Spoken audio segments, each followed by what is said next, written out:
वक्फ bill से जुड़ी एक और याचिका सुप्रीम कोर्ट पहुंच चुकी है, जिस पर सुप्रीम कोर्ट ने न सिर्फ सुनवाई की बल्कि केंद्र सरकार को एक नोटिस भी जारी किया।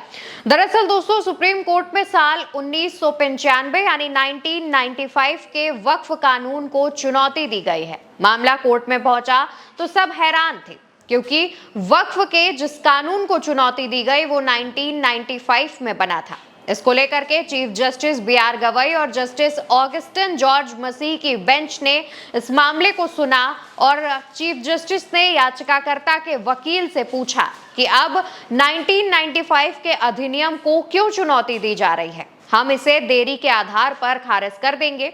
आप 2025 में 1995 के अधिनियम को चुनौती दे रहे हैं, हमें इसे क्यों स्वीकार करना चाहिए।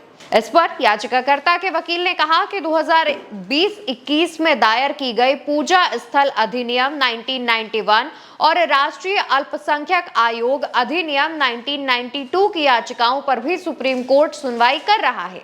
याचिकाकर्ता कहते हैं कि वक्फ अधिनियम 1995 की धारा 3R 4, 5, 6, 1, 7, 1, 8, 28, 29, 33, 36, 41, 52, 83, 85, 89, 101 को वक्फ संशोधन अधिनियम 2025 के तहत असंवैधानिक बताते हुए चुनौती दी है और याचिका में कहा कि ये धाराएं संविधान के अनुच्छेद 14, 15, 21, 25, 26, 27 का उल्लंघन करती हैं।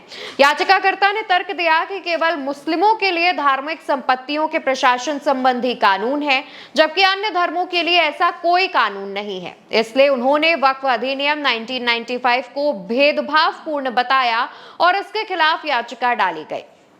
याचिकाकर्ता का यह भी तर्क था कि राज्य सरकार सार्वजनिक कोष से वक्फ और उसकी संपत्तियों की जांच पड़ताल के खर्च नहीं उठा सकती, जबकि अन्य धार्मिक संस्थाओं की ऐसी कोई जांच नहीं होती और ना ही उनके लिए कोई खर्च वहन किया जाता है। कहा गया कि वक्फ सर्वेक्षण का खर्च राज्य को नहीं उठाना चाहिए और मांग की कि सभी धार्मिक और दान संस्थाओं के लिए एक समान कानून होना चाहिए। इसके बाद अतिरिक्त सॉलिसिटर जनरल ऐश्वर्या भाटी ने कहा कि अदालत ने 2025 संशोधन को चुनौती देने वाली याचिकाओं के साथ 1995 अधिनियम की चुनौती को जोड़ने की अनुमति नहीं दी थी। हालांकि बाद में बेंच ने 1995 अधिनियम को चुनौती देने वाली याचिका को पहले से लंबित याचिकाओं के साथ जोड़ने का आदेश दिया है। इस याचिका के मामले में केंद्र सरकार को भी नोटिस जारी किया गया है, लेकिन सबसे ज्यादा हैरानी तब हुई जब वक्फ के 1995 के कानून से जुड़ी एक याचिका 2025 में सुप्रीम कोर्ट में दाखिल की गई, जिसको लेकर के सवाल भी उठ रहे हैं। सुप्रीम कोर्ट के वकीलों के बीच ये चर्चा का विषय है। देखना होगा कि अब जब इस मामले पर अगली सुनवाई की जाती है तो याचिकाकर्ता की तरफ से क्या तर्क दिया जाएगा और साथ ही केंद्र सरकार इस पर क्या जवाब सुप्रीम कोर्ट में दाखिल करती है। आप क्या सोचते हैं वक्फ बिल पर? जिस तरीके से लगातार याचिकाएं दायर की जा रही हैं, सुप्रीम कोर्ट इस पर सुनवाई कर रहा है, उस पर आपका क्या कहना है? कॉमेंट सेक्शन में बताइए और उल्टा चश्मा को सब्सक्राइब करिए।